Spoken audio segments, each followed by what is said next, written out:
وقيوم السماوات والأراضين وأشهد أن نبينا محمدا عبده ورسوله صلى الله عليه وعلى آله وأصحابه ومن سار على نهجه وتمسك بسنته إلى يوم الدين وسلم تسليما كثيرا أما بعد.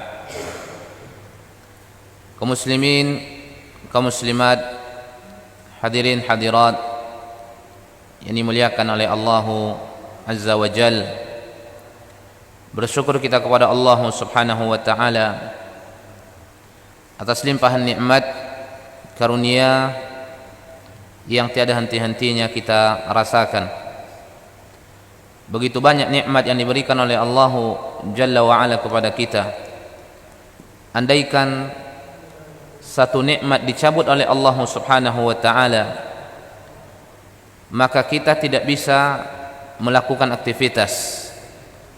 Oleh karenanya, ma'asyarul muslimin, Allah Jalla wa Ala berikan kepada kita ini semua. Marilah kita menjadi hamba-hamba yang bersyukur kepada Allah Subhanahu wa Ta'ala. Bagaimana seorang muslim menjadi seorang muslim yang bersyukur kepada Allah Jalla wa Ala? Dengan menempatkan nikmat-nikmat yang diberikan oleh Allah Jalla wa Ala pada tempatnya. Allah Subhanahu wa Ta'ala memberikan nikmat jasmani kepadanya, maka gunakan kesehatan yang diberikan oleh Allah Jalla wa Ala untuk melakukan pintu-pintu kebaikan. Begitu seterusnya. Allah memberikan nikmat waktu kepada kita, gunakan waktu yang diberikan oleh Allah Subhanahu wa Ta'ala pada tempat-tempat yang dicintai oleh Allah Azza wa Jalla. Salawat dan salam tercurahkan untuk Rasulullah sallallahu alaihi wasallam, seorang rasul yang mesti kita ikuti, yang mesti kita jadikan suri tauladan. Tidak ada jalan keselamatan yang hakiki kecuali ketika seorang muslim bisa mengikuti Nabi dengan baik. Man ata'ahu dakhalal jannah, kata Nabi. Barang siapa yang man ata'ani dakhalal jannah, barang siapa yang taat kepadaku, kata Nabi, maka dia akan masuk ke dalam surga. Bagaimana taat kepada Nabi sallallahu alaihi wasallam? Tidak hanya terucap oleh lisan kita saja, tetapi taat kepada Nabi sallallahu alaihi wasallam kita buktikan sejauh mana kita melaksanakan sunnah-sunnah Nabi, berakidah dengan akidah yang diajarkan oleh Nabi, beribadah dengan ibadah yang dicontohkan oleh Nabi, kemudian berakhlak, memiliki adab seperti apa yang telah ditebarkan oleh Nabi Muhammad sallallahu alaihi wasallam. Tercurahkan salawat dan salam untuk keluarga Nabi dan seluruh para sahabatnya radhiyallahu anhum ajma'in wa man tabi'ahum bi ihsanin ila yaumiddin. Hadirin hadirat yang dimuliakan oleh Allah Azza wa Jalla, kajian subuh kita di hari ini kita akan membahas adab yang mesti kita perhatikan. Dia ringan-ringan saja, akan tetapi banyak di antara kita melalaikannya. Karena ringan itulah banyak di antara kita melupakannya. Namun bagi orang-orang yang bisa menjaga adab-adab itu, insyaallah di dalamnya ada kebaikan-kebaikan yang diberi oleh Allah Jalla wa Ala, yang disampaikan oleh Nabi Muhammad sallallahu alaihi wasallam, yaitu hal-hal yang mesti kita perhatikan ketika kita masuk ke dalam WC atau ketika kita masuk ke dalam toilet, tempat buang hajat. Pertama, ma'asyarul muslimin, para ulama membahas perkara ini di dalam kitab-kitab yang mereka tulis, dan syariat memang menyampaikannya. Di dalam hadis Nabi Muhammad sallallahu alaihi wasallam, di dalam banyak hadis, beberapa hadis Nabi sallallahu alaihi wasallam menyampaikan tentang hal itu. ada satu hal yang mesti kita ketahui, bahwa diajarkan perkara-perkara ini oleh Allah Jalla wa'ala, ini menunjukkan bagaimana sempurnanya agama kita, bagaimana sempurnanya agama Islam. Semuanya telah diajarkan oleh Allah Jalla wa'ala, sampai dalam perkara-perkara khala, perkara-perkara yang berhubungan dengan WC, itu diajarkan. Inilah yang telah disebutkan oleh Nabi SAW, yang telah disebutkan oleh Nabi, apapun yang mendekatkan diri kalian kepada Allah Jalla wa'ala, melainkan aku telah mengajarkan, kata Nabi SAW. Agama Islam agama yang sempurna. Satu kebaikan pun, ya, sekecil apapun kebaikan itu telah diajarkan di dalam agama kita. Itulah Allah Jalla wa'ala menurunkan sebuah ayat, Al-yawma akmaltu lakum dinakum wa atmamtu alaikum ni'mati wa raditu lakumul Islam madinah. Pada hari ini telah kusempurnakan agamamu untukmu. Semuanya telah sempurna. Perkara-perkara akidah sempurna, perkara-perkara ibadah sempurna, perkara-perkara adab, akhlak sempurna. Semuanya sempurna. Agama yang tidak butuh kepada penambahan lagi, yang tidak butuh kepada pengukuhan, melainkan apapun yang diajarkan itu yang kita amalkan. Sehingga Imam Malik rahimahullah mengatakan dalam salah satu ucapannya, ma lam yakun yauma idzin dinan fala yakuna al-yauma dinan. Sesuatu yang tidak dijadikan bagian daripada agama di masa Nabi, maka hari ini, besok, lusa, sampai hari kiamat dia tidak akan bisa menjadi bagian daripada agama. Agama yang kita jalankan, apa yang dijadikan agama di masa Nabi. Syariat yang kita jalankan, apa yang dijadikan syariat di masa Nabi. Begitu seterusnya. Kenapa? Karena agama Islam agama yang sudah sempurna. Jadi sampai dalam perkara-perkara khala itu diajarkan. Baik. Sampai perkara-perkara khala itu diajarkan, perkara yang ringan. Dalam perkara-perkara khala ada beberapa hal yang mesti kita perhatikan. Sesuatu yang mesti kita perhatikan, yang pertama, adab-adab yang berkenaan dengan sunnah-sunnahnya. Adab-adab yang berkenaan dengan sunnah-sunnahnya. Kemudian, ya, sesuatu yang mesti kita perhatikan, sesuatu yang diharamkan. Jadi dengan meninggalkan sesuatu yang haram yang mesti kita perhatikan, kita telah menunaikan adab, kita telah beradab. Kemudian ada sesuatu yang dimakruhkan yang mesti kita perhatikan. Jadi tiga. Pertama, sesuatu yang disunnahkan, sesuatu yang disunnahkan. Kemudian ada sesuatu yang diharamkan, yang disunnahkan untuk kita lakukan. Kemudian ada sesuatu yang diharamkan, berarti tidak boleh untuk kita lakukan, wajib kita tinggalkan. Kemudian ada sesuatu yang dimakruhkan.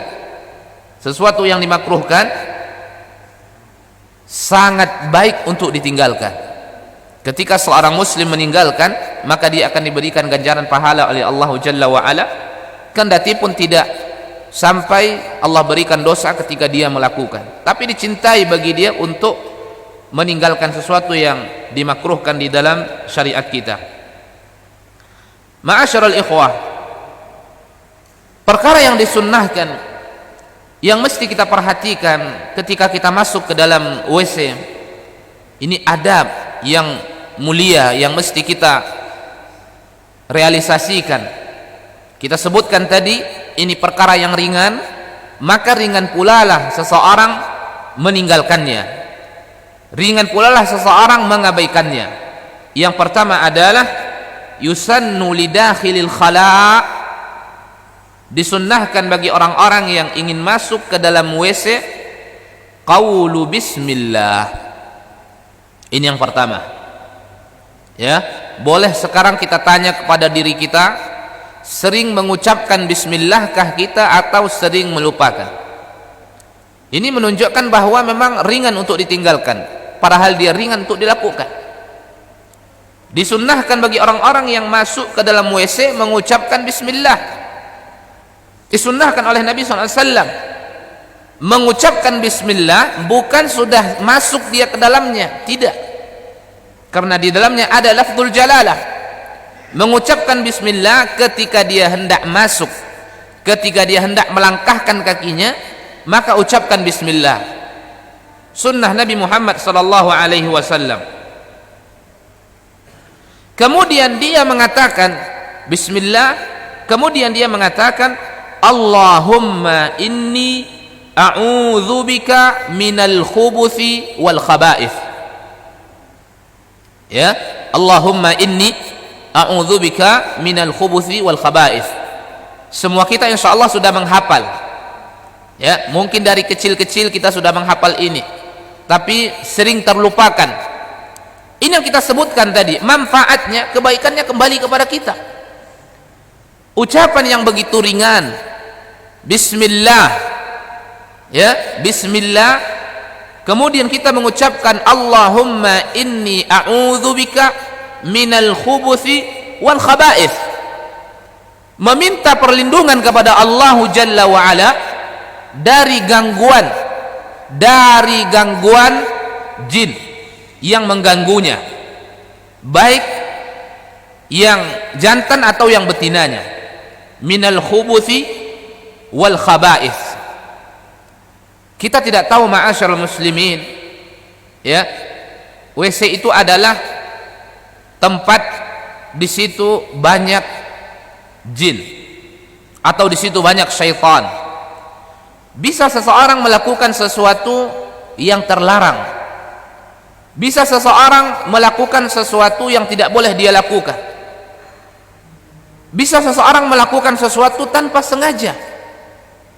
Tapi ketika dia mengucapkan zikir ini atau doa ini, meminta perlindungan kepada Allah Jalla wa Ala, maka Allah akan berikan kepadanya perlindungan. Ya, bisa jadi dia di dalam WC tercelakakan olehnya, ya, jin atau anaknya, kita tidak tahu karena kita tidak melihatnya.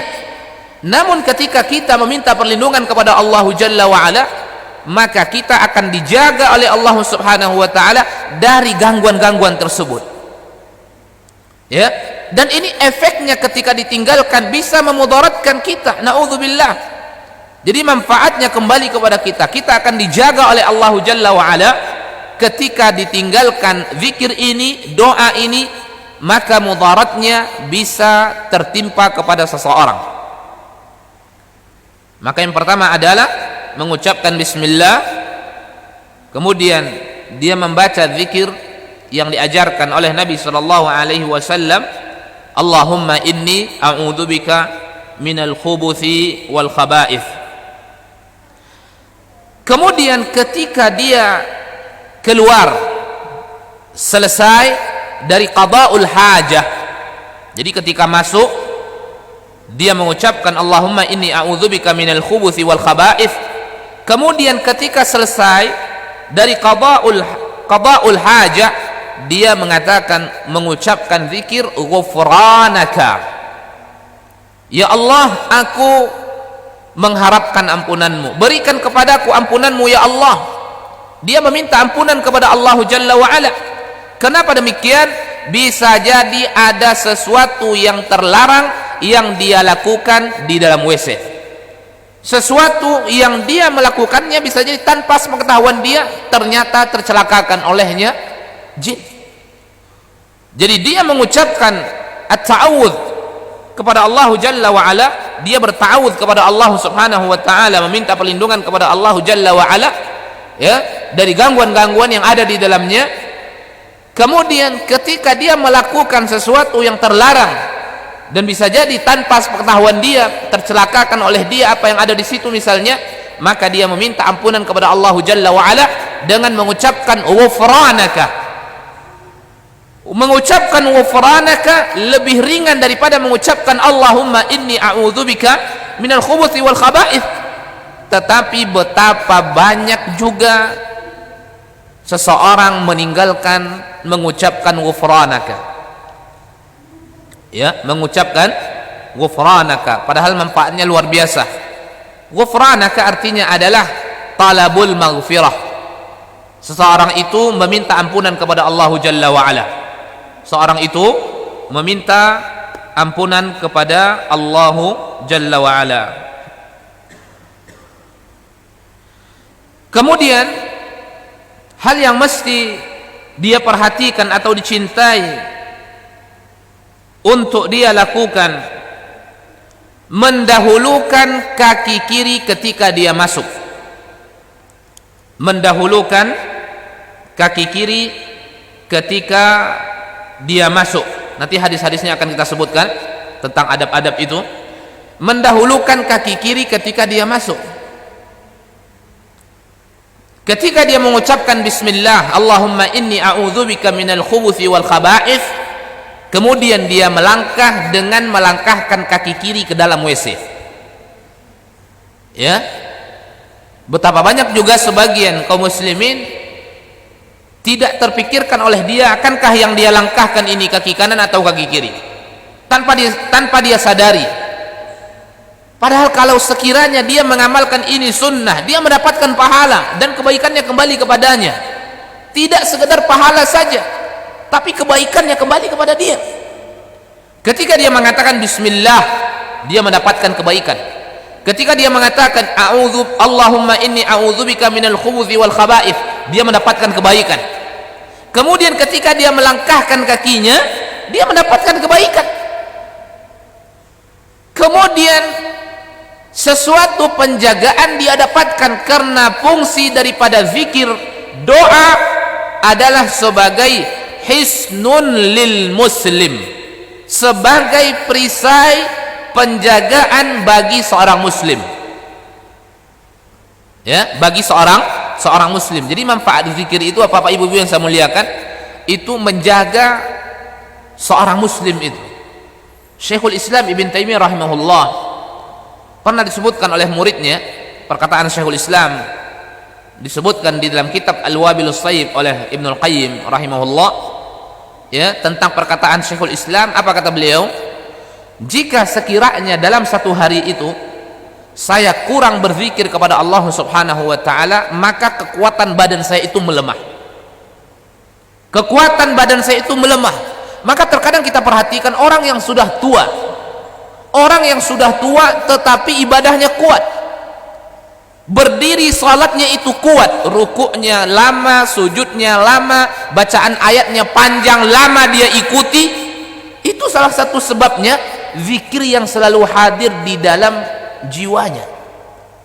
Zikir pagi, zikir sore, zikir di tempat-tempat yang dikhususkan, zikir di waktu-waktu yang dikhususkan. Ini salah satunya. Jadi kekuatan zikir itu adalah kekuatan yang sangat kuat. Dia tidak hanya memberikan kekuatan yang bisa menopang kekuatan rohani seseorang, sampai kekuatan jasmani pun itu bisa melemah ketika zikir seorang itu juga melemah. Ini dikatakan oleh Syekhul Islam. Ya, itu terkadang dari keutamaan zikir yang dapatkan oleh seseorang. Ada orang yang memiliki badan yang kuat, tubuh yang kekar, tapi untuk berdiri melaksanakan salat 10 menit itu sudah letih. Padahal dia mengangkat bisa 20 kilo, dia mengangkat dengan tangan kanan 30 kilo, 40 kilo. Tapi begitu melaksanakan salat, panjang sedikit dibaca oleh imam ayatnya, itu sudah letih. Padahal memiliki badan yang kuat, yang kekar. Tapi ada 60 tahun, 70 tahun yang kita perhatikan sepertinya dia lemah, tapi dia kuat berdiri mengikuti imam. Ketika dia salat di malam hari, dia bisa sampai salat 2 rakaat, bisa sampai setengah jam, bahkan mungkin lebih. Berdirinya lama, sujudnya lama, rukuknya lama, doanya lama. Itu semua adalah kekuatan zikir. Ya, jadi kekuatan zikir tidak hanya memberikan kekuatan kepada rohani kita, tetapi dia memberikan kekuatan kepada jasmani kita. Zikir apa saja? Zikir pagi hari, zikir sore hari di tempat-tempat yang dikhususkan, ya, di waktu-waktu yang dikhususkan. Biiznillah, dengan izin Allah Subhanahu wa taala, ini akan bisa memberikan kekuatan yang luar biasa kepada seorang muslim. Jadi pahala dia dapatkan, manfaatnya dia dapatkan. Kemudian ketika masuk dia dahulukan kaki kanannya. Wa indal khuruji, kata para ulama, ketika dia keluar maka dia dahulukan kaki kiri. Ya, ketika dia keluar maka hendaklah dia mendahulukan kaki kiri. Ketika dia keluar hendaklah dia mendahulukan kaki kiri. Kemudian yang hendak diperhatikan oleh seseorang, wa alla yakshifa auratahu, ini juga jarang dilakukan oleh seseorang tetapi dicintai, kendati pun tidak wajib. Ya, wa alla yakshifa auratahu, dia dianjurkan untuk tidak membuka auratnya, untuk tidak membuka auratnya ketika dia buang air kecil, ketika dia buang air besar. Ya, dianjurkan untuk tidak membuka auratnya sampai dia menunduk ke lantai. Sunnahnya demikian, kendati pun ini tidak wajib. Ketika seseorang, ya, ketika seseorang tidak terlihat oleh seseorang, artinya dia berada di dalam toilet atau di dalam kamar mandi, jika sekiranya ada auratnya terbuka, ya, maka insya Allah tidak akan diberi dosa oleh Allah Subhanahu wa ta'ala.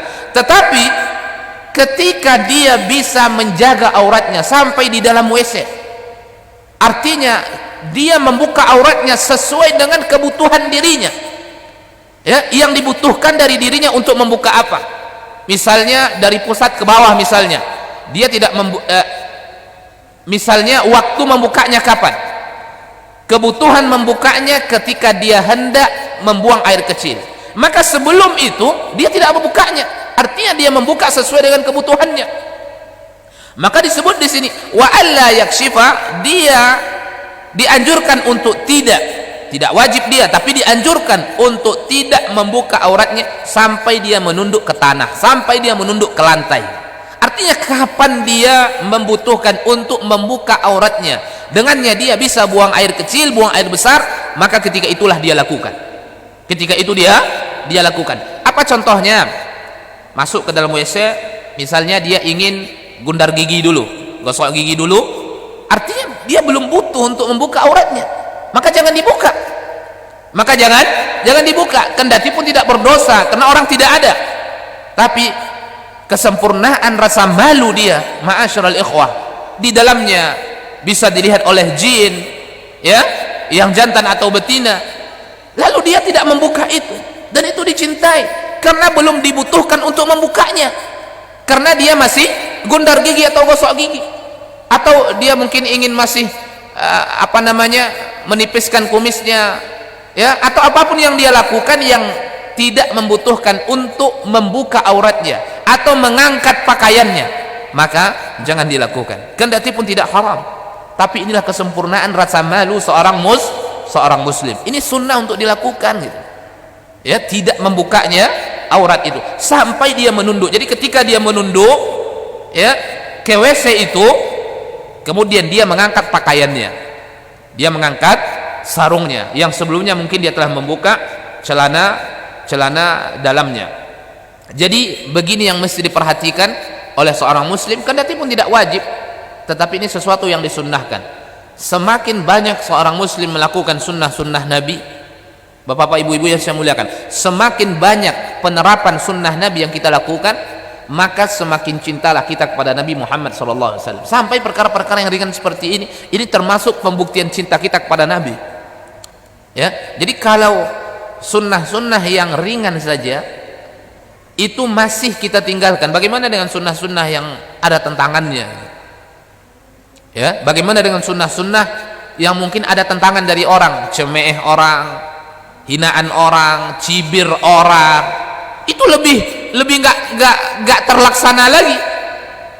Ya, kalau sunnah yang ringan begini saja antara kita dengan Allah Jalla wa Ala saja masih enggan untuk dilakukan, bagaimana dengan sunnah-sunnah yang lain? Kan banyak orang meninggalkan sunnah karena melihat orang, situasi, katanya. Padahal itu nggak penting. Yang namanya sunnah kita tegakkan. Ya, apa kata orang? Masih banyak orang seperti itu, tidak maunya dia menegakkan sunnah. Itu kenapa? Karena kalau begini, apa kata orang? Padahal itu tidak mesti dia perhatikan apa kata orang. Justru kalau dia tinggalkan syariat ini, apa kata Allah Azza wa Jalla, apa kata Rasulullah sallallahu alaihi wasallam nanti di akhirat? Ya, dia mesti lebih mendahulukan Allah daripada segala-galanya. Jadi kalau dalam sunnah yang ringan saja itu masih diabaikan, bagaimana dengan sunnah-sunnah yang lebih berat kira-kira itu?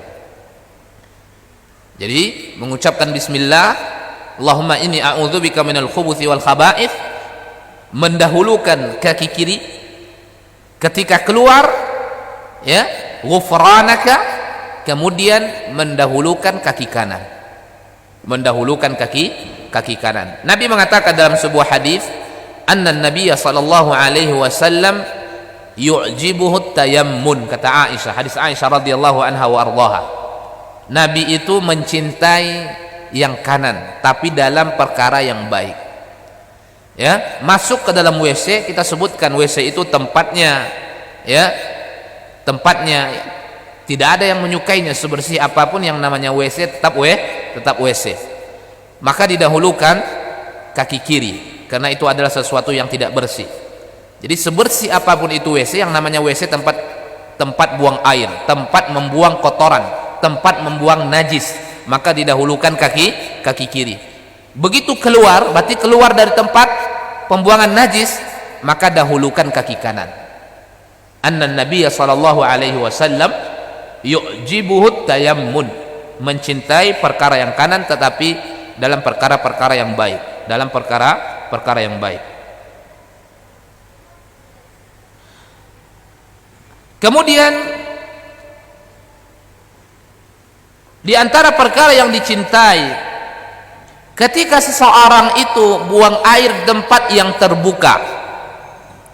Di tempat yang terbuka artinya dia buang air tidak di rumahnya atau di tempat-tempat yang memang dikhususkan toilet, tempat buang air, WC yang tertutup, ya, yang tertutup. Kalau dia buang air tempat al-fadha, tempat yang terbuka, maka disunnahkan, dianjurkan, dicintai baginya menjauh, al-ib'ad wal istitar, menjauh dari manusia, kemudian menggunakan sutrah, menggunakan pelindung. Ya, jadi ketika itu di tempat yang terbuka, menjauhlah dari manusia. Cari tempat yang di sana tidak ada orang. Cari tempat yang di sana tidak ada orang. Kemudian hendaklah seseorang itu memberi sutrah, memberi batas. Memberi batas, pelindung di hadapan dia. Begini sunnahnya. Jadi tidak terbuka begitu saja. Jadi setelah dilihat itu tidak ada orang, kemudian dia angkat auratnya, kemudian dia buang air, kemudian tanpa ada sutrah, di hadapannya pelong saja begitu. Itu tidak dicintai seperti itu. Jadi dicintai al-ib'ad wal istitar. Seorang itu menjauh ketika dia buang airnya fil fadha, yaitu di tempat yang terbuka. Kemudian dia menjauh dari kerumunan, dari banyak orang. Kemudian dia hendaklah mencari sutrah, ya, mencari pembatas yang di belakang itulah dia bisa qada'ul hajah, hatta la yura, sampai dia tidak bisa dilihat lagi. Nah, dan ini yang dilakukan di zaman dahulu seperti itu. Tentu zaman dahulu tidak sempurna seperti zaman ini, ya, bangunan-bangunan, tempat-tempat. Maka yang dilakukan oleh para sahabat yaitu al-ib'ad, mereka menjauh dari manusia, seperti juga yang dilakukan oleh Aisyah radhiyallahu anha wa ardhaha ketika ikut dalam peperangan bersama Nabi sallallahu alaihi wasallam. Ketika pasukan perang istirahat di tengah jalan ketika pulang dari peperangan, maka Aisyah ingin qada'ul hajah, kemudian pergilah menjauh sehingga begitu Aisyah itu kembali kepada tempat peristirahatan pasukan-pasukan, ternyata pasukan ini sudah berangkat. Ini kalau sekiranya dekat itu nampak itu. Apalagi pasukan perang pasti banyak. membawa unta-unta, ya kan, pakai perjalanan menggunakan unta. Tetapi Aisyah tidak tahu. Begitu Aisyah sampai ke tempat peristirahatan itu kembali, itu sudah berangkat pasukan itu. Ini menunjukkan bahwa dia sangat menjauh sekali. Karena kalau jauhnya hanya berapa meter saja, mungkin 50 meter, 30 meter, mungkin nampak itu dan terdengar suara keberangkatan itu. Tapi Aisyah nggak tahu. Ya, begitu terlihat tempat istirahat, ternyata sudah berangkat semuanya. Aisyah nggak tahu. Ini menunjukkan apa? Menunjukkan memang harus menjauh itu, karena tempatnya fadha itu. Jadi menjauh. Ya, itu sunnahnya. Jadi al-ib'adu wal istitar hatta la yura, sampai tidak terlihat, sampai tidak terlihat. Adapun dalil-dalilnya ma'asyiral muslimin tentang hal ini, sunnah yang mesti kita perhatikan. Pertama, hadis dari Jabir. Ini berapa dalil tentang poin-poin di atas. Pertama, hadis Jabir, salah seorang sahabat yang mulia. Ya, salah seorang sahabat yang mulia yang ikut ketika itu berbaiat di bawah sebuah pohon yang ada di Hudaybiyah, berjanji kepada Rasulullah SAW untuk setia. Bahkan para sahabat yang lain bertanya kepada Jabir, "Ala madza bay'atum?" Di atas apa kalian berbaiat wahai Jabir?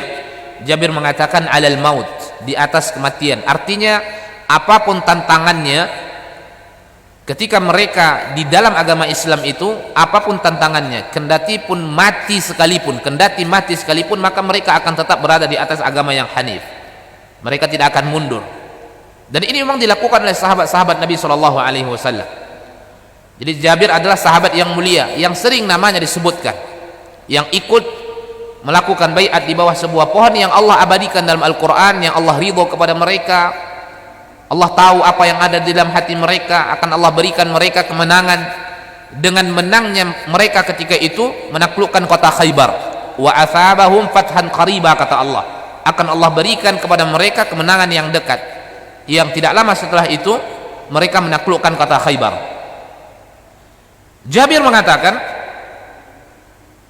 kharajna ma'an Nabi sallallahu alaihi wasallam, kharajna ma'a Rasulillah sallallahu alaihi wasallam. Kami suatu ketika keluar bersama Nabi.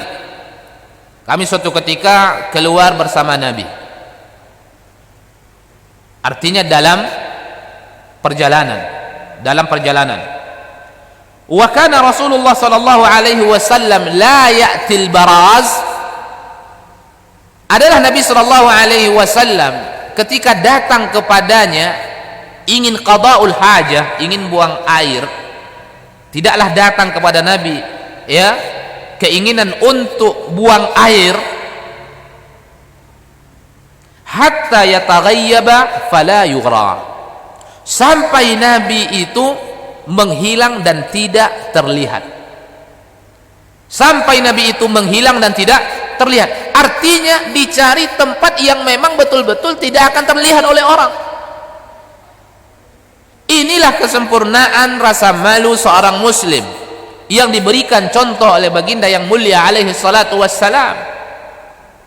Ya, kesempurnaan rasa malu yang ada di dalam diri seorang muslim. Dia tidak mau terlihat sedang melakukan buang air, apalagi terlihat auratnya, apalagi ini tempat yang fadha. Maka Jabir mengatakan hatta yataghayyaba fala yura, sampai Nabi itu menghilang dan tidak terlihat. Ya, dan tidak terlihat. Nah, ini dalilnya. Kemudian peristiwa Aisyah tadi juga ini sangat menunjukkan bagaimana pentingnya sangat menjauh sekali, karena Aisyah tidak tahu begitu kembali ternyata sudah berangkat pasukan. Kalau tidak jauh-jauh pasti tahu itu, atau sekurang-kurangnya dengar suara kerumunan bahwa mereka akan berangkat itu.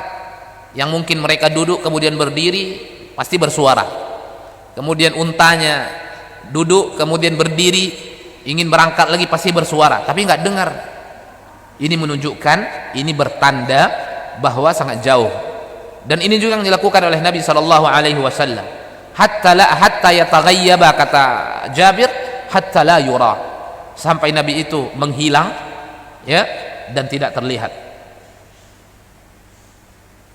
Kemudian hadis Ali, di dalam hadis Ali itu dalil poin di mana seorang itu mesti al-ib'ad, mesti dia menjauh. Kemudian dalil hadis Ali radhiyallahu anhu qala Rasulullah sallallahu alaihi wasallam, sitru ma bainal jinni wa awrat bani adam idza dakhala al khala ay yaqula bismillah. Hadis Ibnu Majah dan Imam At-Tirmidzi. Hadis Ibnu Majah dalam sunannya, At-Tirmidzi dalam sunannya, datang dari jalan Ali radhiyallahu anhu, datang dari jalan Ali radhiyallahu anhu, dan hadis ini dihasankan oleh Syekh Ahmad Syakir, kemudian disahihkan oleh Syekh Albani rahimahullah. Dari Ali radhiyallahu anhu, Nabi SAW mengatakan, sitru ma baina al-jinni wa aurat bani Adam, pelindung, pembatas antara jin dan aurat anak Adam. Tadi kita sebutkan, ya, di dalam WC itu banyak jin. Di sana ada syaitan. Ya. Jadi seseorang itu ketika dia qada'ul hajah, itu pasti dia membuka auratnya. Pasti dia membuka auratnya, akan terlihat auratnya. Tapi kita sebutkan tadi sunnahnya ada waktunya. Ketika belum butuh untuk dibuka, jangan dibuka. Itu sunnahnya. Hatta yadnu, kata Nabi, sampai dia itu disebut di sini hatta yadnu, sampai dia itu betul-betul mendekat ke lantai. Artinya dia sudah butuh untuk melakukan membuka aurat, maka dia buka. Maka hadis Jabir mengatakan, pelindung antara aurat anak Adam dengan jin, pelindung antara jin dengan aurat anak Adam, idza dakhala al-khala, ketika dia masuk ke dalam WC, ketika dia bisa mengucapkan bismillah. Ketika dia mengucapkan bismillah, dia dijaga oleh Allah Azza wa Jalla. Ya, dia dijaga oleh Allah Subhanahu wa taala. Artinya tidak seenaknya saja dan tidak semena-mena saja jin itu melihat aurat anak Adam yang terbuka ketika dia berada di dalam toilet. Apalagi ketika dia mandi. Jadi ini sesuatu yang mesti kita perhatikan. Kendati pun hukumnya tidak wajib, tapi baik kita lakukan dan kebaikannya kembali kepada kita. Ya, kembali kepada kita. Jadi kita menutup aurat kita, berlindung, ya, dari penglihatan sampai dari penglihatan jin pun kita berlindung kepada Allah Jalla wa Ala. Karena yang namanya aurat adalah sesuatu yang memang kita tidak suka untuk dilihat. Maka aurat itu disebut namanya dengan sau'ah. Sau'ah sesuatu yang buruk, artinya nggak suka kita untuk dilihat. Sebagaimana Allah katakan, qad anzalna, kami telah menurunkan kepadamu libasan, pakaian, kata Allah Jalla wa Ala, yuwari sau'atikum warisah, yang bisa menutupi, yang dengan pakaian tadi yuwari sau'atikum, bisa menutupi sau'atikum. Allah sebut sau'ah itu artinya aurat. Allah sebut aurat itu dengan sau'ah, sesuatu yang buruk. Artinya kita nggak suka dilihat oleh orang, itu aurat kita. Ya, berarti kalau ada orang suka dilihat auratnya, ini menyelisihi aturan-aturan syariat.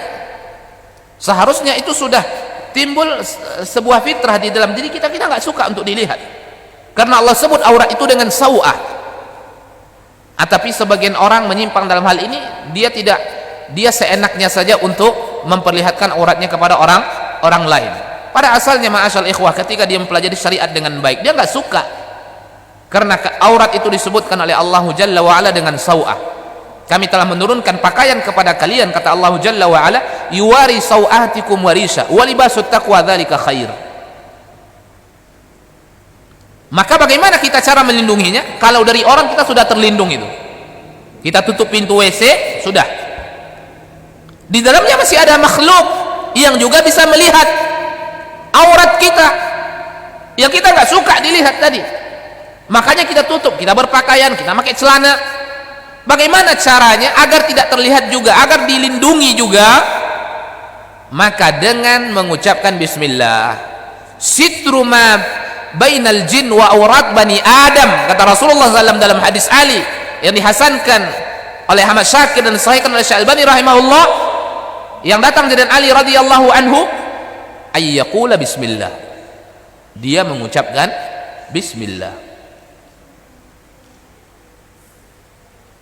Kemudian hadis Anas, salah satu pembantu Nabi SAW. Anas adalah pembantu Nabi,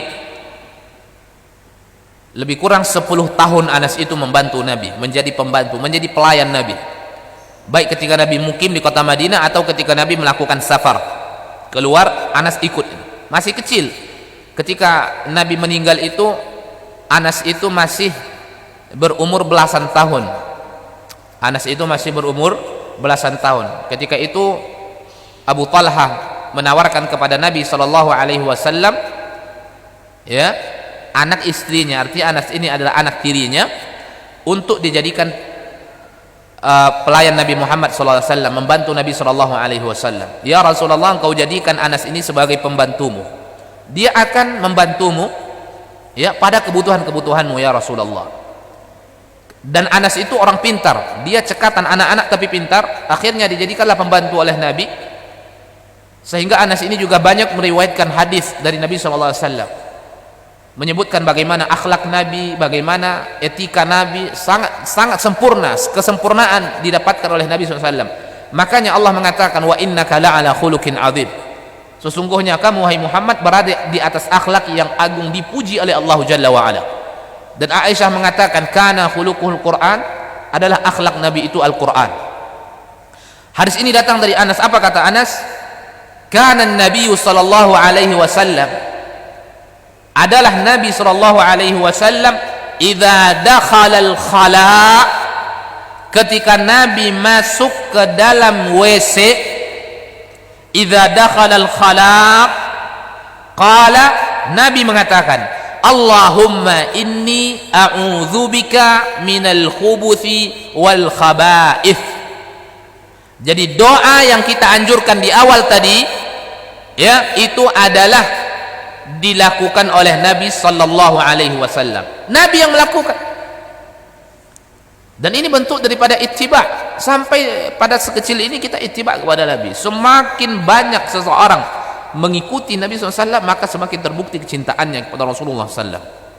Tapi kalau ucapan-ucapan saja, ya, cinta Nabi, ucapan saja, sampai disenandungkan, sampai dibuat, ya, bait-bait syair, ucapan lisannya, ya, mengatakan dirinya cinta kepada Nabi, seakan-akan tidak ada lagi orang yang cinta kepada Nabi selain daripada dirinya. Saking seringnya lisannya mengatakan, saking berkoar-koarnya lisannya mengatakan, tapi ternyata perbuatannya justru meninggalkan sunnah Nabi SAW. Maka ini tidak ada, ya, hal yang seperti ini perintahkan dalam syariat. Tidak, ini bukan pembuktian. Ini bukan pembuktian. Pembuktian yang sesungguhnya itu amalan kita. Sejauh mana kita mengikuti Nabi? Amalan kita, ya.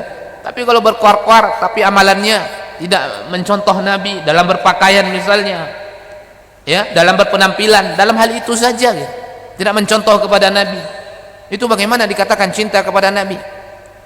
Belum lagi di dalam beribadah, banyak juga perkara-perkara yang menyimpang dilakukan oleh orang-orang yang berkoar-koar juga mengatakan cinta kepada Nabi. Ini tidak pembuktian. Pembuktiannya sejauh mana kita mengikuti syariat sesuai dengan apa yang diajarkan oleh Nabi, berakidah seperti apa yang diajarkan oleh Nabi, berakhlak seperti apa yang diajarkan oleh Nabi, beribadah seperti apa yang ditegakkan oleh Nabi sallallahu alaihi wasallam. Ini yang terpenting, pembuktian.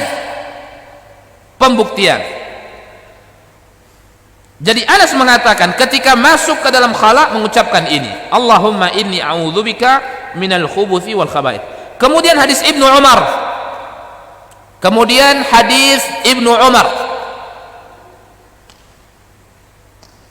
anak daripada Umar, anna an-nabiy sallallahu alaihi wasallam kana idza arada al-hajah la yarfa'u thawbahu hatta yadnu min al-ardi. Nah, ini dalil tentang kapan waktunya seorang itu mengangkat auratnya, membuka auratnya, mengangkat pakaiannya sehingga terlihat auratnya. Hadis Ibnu Umar. Ibnu Umar mengatakan bahwa Nabi sallallahu alaihi wasallam idza arada al-hajah, ketika ingin buang hajat, Nabi sallallahu alaihi wasallam ketika ingin buang hajat, kata Ibnu Umar, la yarfa'u thawbahu, Nabi tidak mengangkat pakaiannya. Artinya kalau belum butuh untuk diangkat pakaiannya sehingga nampak auratnya, tidak dilakukan. Tidak dilakukan. Sampai seperti ini dijaga oleh Nabi SAW auratnya. Hatta yadunu, sampai Nabi itu menunduk ke tanah, ke lantai. Ini yang kita contohkan tadi. Masuk ke dalam WC. Kita butuh misalnya gosok gigi dulu. Ya, kita belum buang hajat, kita belum buang air, kita butuh gosok gigi dulu. Ya tidak ada manfaatnya juga kita membuka aurat kita, karena kita belum butuh. Kalau kita masuk dalam WC langsung kita buka aurat kita, kemudian kita gundar gigi, kita sampo dan lain sebagainya, berarti menyelisihi yang afdal gitu, kendati pun tidak wajib hukumnya, tapi menyelisihi apa yang disunnahkan oleh Nabi. Jadi kapan aurat itu dibuka, diangkatnya pakaian itu ketika sudah butuh itu. Ya, setelah gundar gigi, setelah melakukan apa yang kita lakukan, kemudian kita ingin buang hajat, terkencing atau buang air besar, maka ketika itulah kita membuka aurat kita. Ini disebutkan oleh Ibnu Umar, hadis Ibnu Umar, ya, bahwa Nabi sallallahu alaihi wasallam tidaklah dia qada'ul hajah, dia tidak mengangkat pakaiannya hatta yadunu minal ardi, sampai Nabi itu mendekat ke lantai, ke bumi. Hadis Bukhari ini. Nah, inilah yang mesti kita perhatikan, ma'asyiral muslimin muliakan oleh Allah Subhanahu wa taala. Ingat, dalam perkara apa saja yang dicontohkan oleh Nabi sallallahu alaihi wasallam, kita berusaha mencontoh Nabi sallallahu alaihi wasallam. Imam Ahmad, ya, Imam Ahmad memiliki kitab namanya Al-Musnad. Dan Imam Ahmad ini menghafal hadis itu 1 juta hadis. Tentu tidak semuanya sahih, tapi dihafal oleh Imam Ahmad, luar biasa hafalannya. Kemudian dia menulis buku namanya Al-Musnad, 50 jilid bukunya. Lebih dari 20.000 hadis Nabi SAW yang dia tulis. Dan itu dia tulis dengan hafalannya. Lebih dari 20.000 hadis. Apa kata Imam Ahmad? Tidaklah ada hadis yang aku lewati yang di dalamnya ada perintah Rasulullah SAW atau sunnah-sunnah Nabi, melainkan aku beramal dengannya, kata Imam Ahmad. Sampai suatu ketika Imam Ahmad menulis hadis tentang bekam.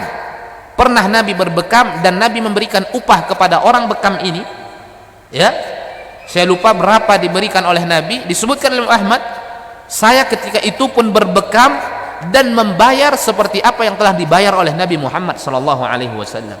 Ini mereka lakukan ittiba'an wa hubban lin Nabi, mengikuti Nabi, dan begitu tingginya kecintaan mereka kepada Nabi sallallahu alaihi wasallam. Pembuktiannya, ya, tidak seperti sebagian kaum muslimin yang berkoar-koar tapi pembuktiannya tidak ada. Ini bagaimana? Bukti yang lebih penting, mana kita mencintai Nabi ini. Salat kita seperti apa? Sudahkah seperti salat Nabi? Bagaimana kita berpenampilan? Sudahkah seperti penampilan Nabi? Bagaimana kita beribadah, berakhlak, berakidah? Sudahkah seperti Nabi? Ini sejauh mana kita mengikuti Nabi, maka sejauh itulah kecintaan kita kepada Nabi sallallahu alaihi wasallam. Alaikum bisunnati, kata Nabi, hendaklah kalian semua selalu mengikuti sunnahku. Ingat, ma'asyal muslimin, tidak ada kebaikan yang akan kita dapatkan ketika kita tidak mengikuti Nabi sallallahu alaihi wasallam. Ketika jalan kita menyimpang dari jalan Nabi sallallahu alaihi wasallam, tidak ada kebaikan. Tetapi ketika kita bisa istiqamah di atas sunnah, kita akan dapatkan kebaikan-kebaikan yang sangat banyak.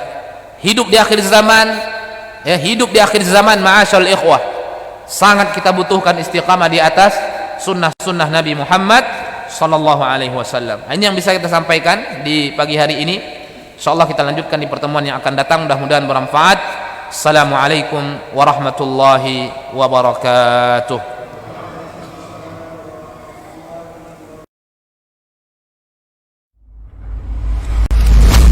Jadi kalau Umar ini subhanallah, yang diinginkannya itu generasi-generasi luar biasa, orang-orang hebat.